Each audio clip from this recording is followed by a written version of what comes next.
Gre za projekt v sklopu programa Europe Aid, kjer gre za sodelovanje med Evropsko unijo in Turčijo. V projektu smo trije partnerji, naše društvo pod vodilni, poleg tega še imamo slovenskega partnerja,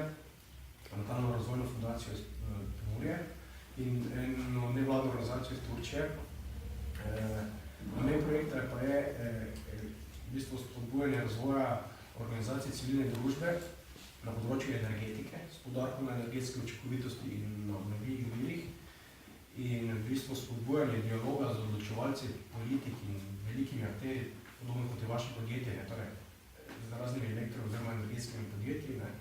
To je izmed namenov. V bistvu ta drugi namen spodbujanje dialoga bolj namenjen podjetje, kot je vaše, da spoznajo potrebo in nujo, da je potrebno sodelovati z organizacijami, kot so naše, v bistvu tudi sodelovati oziroma priti v stik z tako imenovanimi, če imenujete vaši kupci oziroma stranke,